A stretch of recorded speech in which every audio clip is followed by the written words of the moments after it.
People have asked me for the last 24 years, how do you develop an above average income? And the answer is, become an above average person. Develop an above average handshake. Some people want to be successful, they don't even work on their handshake. As easy as that would be to start on. They let it slide, they don't understand. Develop an above average smile. Develop an above average excitement. Develop an above average interest in other people. Develop an above average intensity to win. See, that'll change everything. Probably one of the most frustrating experiences in life is looking for an above average job with above average pay without becoming an above average person. It's called frustration.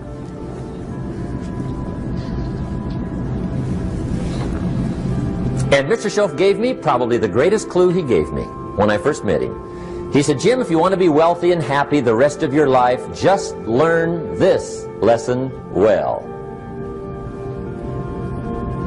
He said, learn to work harder on yourself than you do on your job.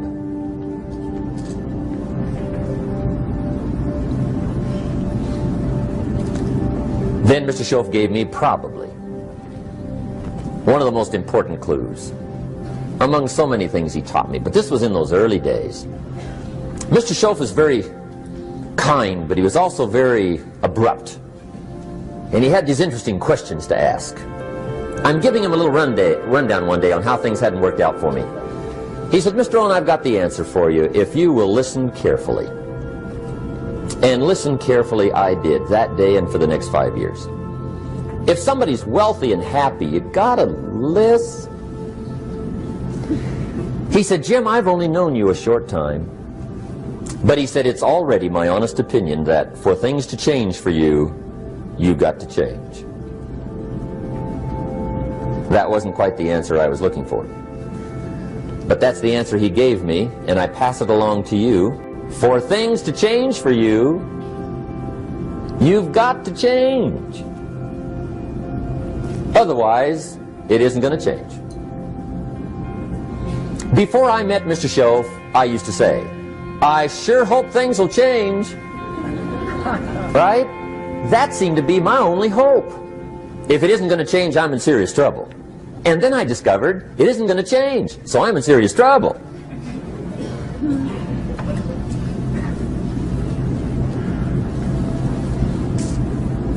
See, I can tell you what the 80s are going to be like. You have dropped into the right place. I did a seminar one time for Standard Oil executives and management in Honolulu. And we're having a conference one day on this big conference table. And one of them said to me, Mr. Rohn, you know some fairly important people halfway around the world. What do you think the 80s are going to be like? I said, gentlemen, I do know the right people. I can tell you.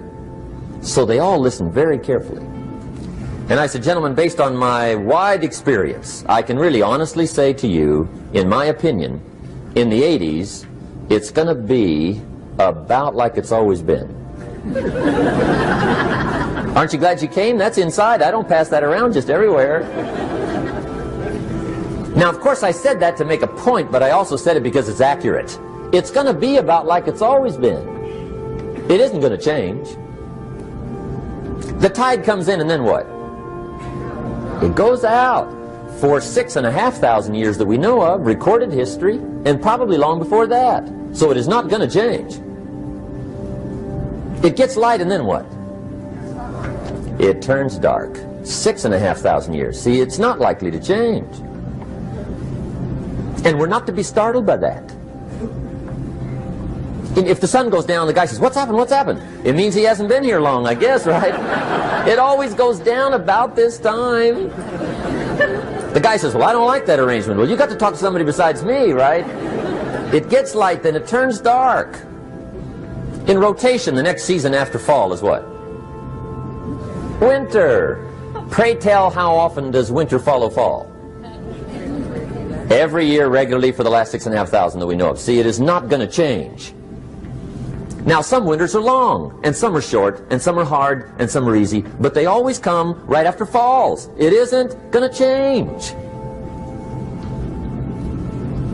Sometimes you can figure it out, sometimes there's no way to figure it out. Sometimes it goes well, sometimes it gets in a knot. Sometimes it sails along, sometimes it gets in reverse. See, that's not going to change. The last 6,000 years reads like this: opportunity mixed with difficulty. That's how it reads. It isn't going to change. The man says, well, if it isn't going to change, how will my life ever change? Answer, when you change. And whether I'm talking to high school kids or business executives, my message is always the same. And it goes like this: the only way it gets better for you is when you get better.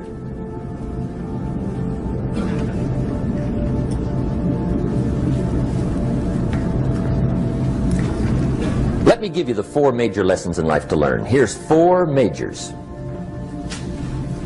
It's good to study the majors. In our weekend seminar we teach. Some people don't do well because they major in minor things. You've got to be on the lookout. At the end of every week, end of every month, you've got to check, make sure you're not spending major time on minor things. We go through that whole series. Majors and minors.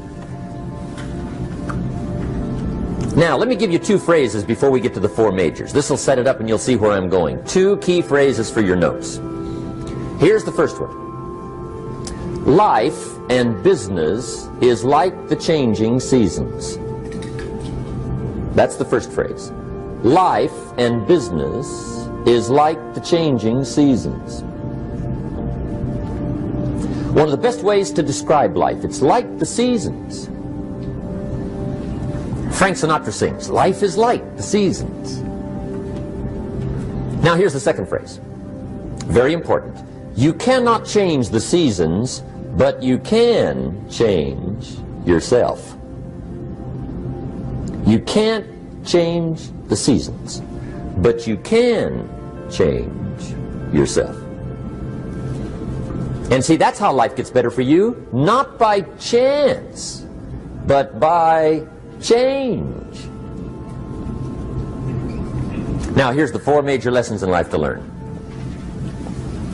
I've got my first book finished, came out a couple of weeks ago. This is in it, the 4 major lessons in life to learn. Here they are. Number 1, learn how to handle the winters. That's lesson 1. They come right after falls, with regularity.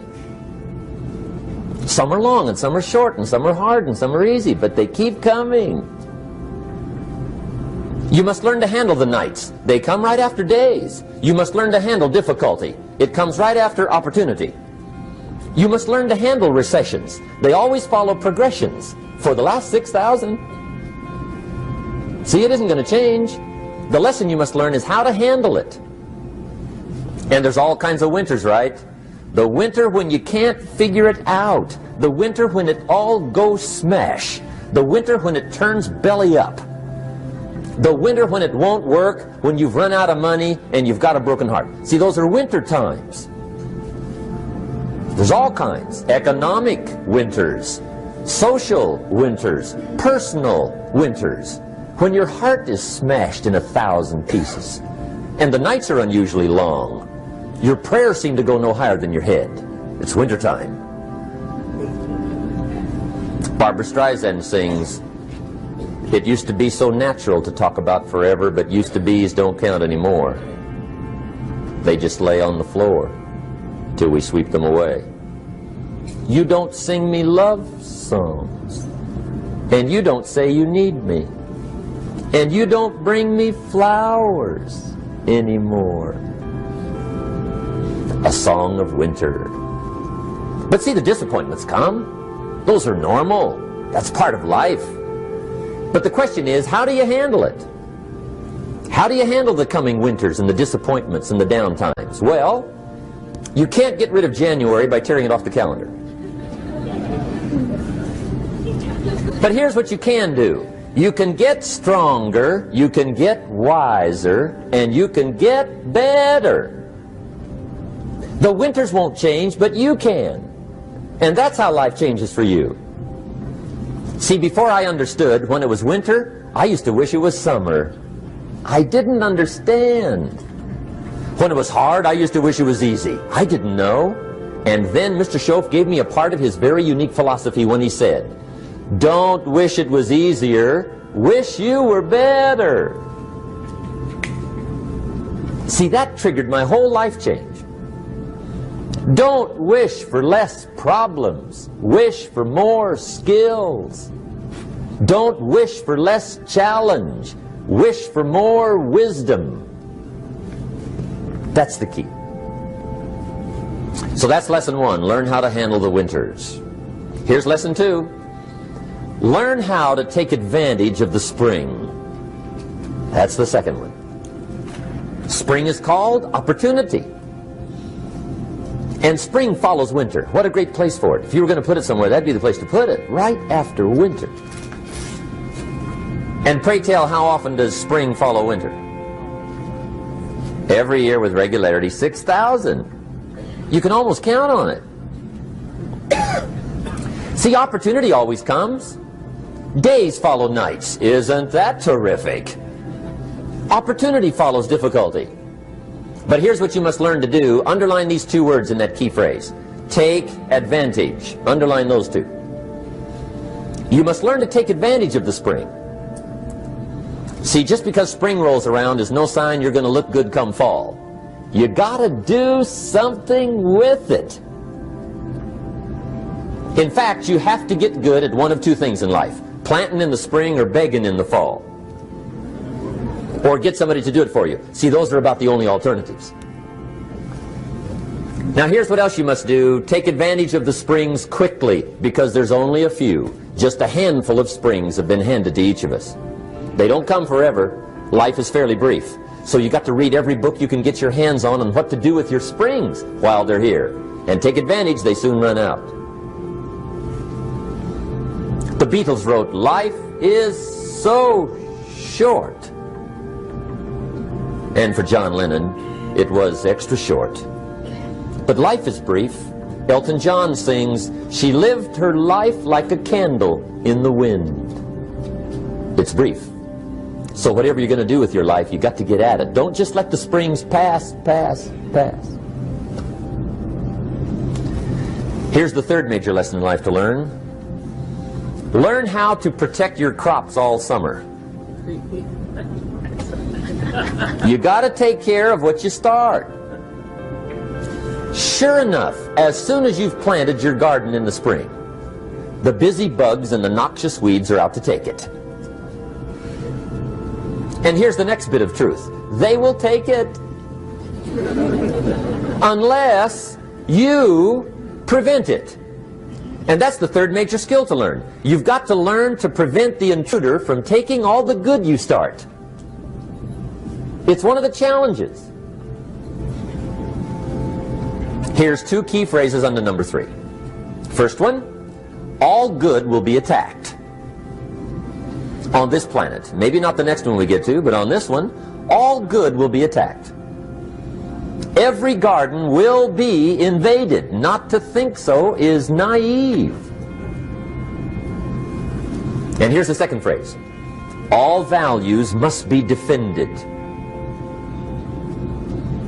Political values, social values, community values, family values, marriage values, friendship values, business values.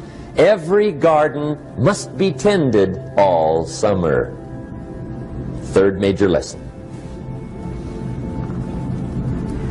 Now here's number 4. 4th major lesson in life to learn. Learn how to reap in the fall without complaint. Learn to reap come harvest time without complaint. Take full responsibility for what happens to you. It's one of the highest forms of human maturity, accepting full responsibility. It's the day you know you've passed from childhood to adulthood, the day you accept full responsibility. And another note, learn to reap in the fall without apology. Without apology if you do well, and without complaint if you don't. That's maturity. I used to have that long list of reasons why I wasn't doing well. to explain. You got to explain, right? Otherwise you're going to look bad. I used to have this funny list called Reasons for Not Looking Good.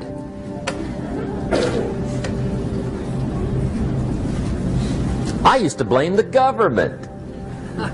I mean, you can believe that or not. It was at the top of my list. I had a lecture second to none. The government. That was on my list. I used to blame taxes. Look what you got left after they take everything. And they expect you to do well. That was on my list there. Prices, that one's easy, right? You walk into the supermarket with $20, come out with a little half bag. So I had that on my list. I used to blame the weather. I blamed the traffic. I used to blame my car. I blamed the manufacturers. I used to blame the company. I blamed company policy. I used to blame the training program. I blame my negative relatives. They were always putting me down.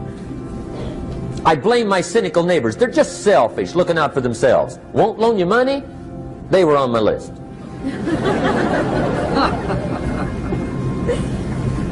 I used to blame the economy. I blamed the community. That's a pretty good list for not doing well, isn't it? I thought it was good. I'll never forget one day, Mr. Schoaf was very kind, but he was also very blunt. And this was no exception. And I'm glad he was blunt. There's a lot of things I'd have missed if he hadn't have been blunt. One day, with sort of a curious look on his face, he said, "Jim, just out of curiosity, tell me, how come you haven't done well up until now?" Excellent question. I thought, well, so I won't look too bad, I'll go through my list. And this list I just gave you, I put that on him. And he was very patient. He let me go through the whole thing, the government, the weather. I went through this whole thing. When I finished, he looked my list over very carefully. He said, "Mr. Rohn, big problem with your list. You ain't on it." How brilliant.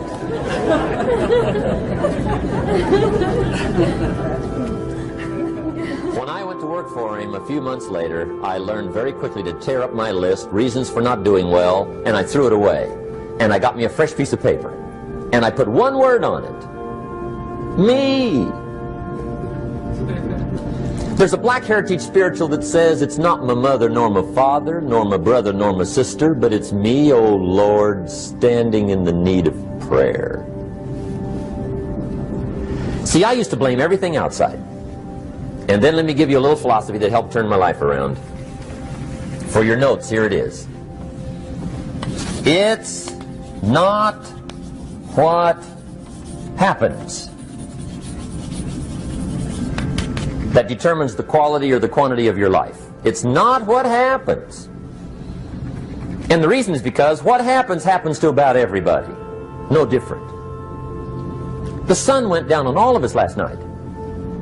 A common event, a happening. And I found out that the same things can happen to two different people. One gets rich and one stays poor. Why is that? It's because it's not what happens, but rather it's what you do that changes everything. So that's a key phrase. It's not what happens, it's what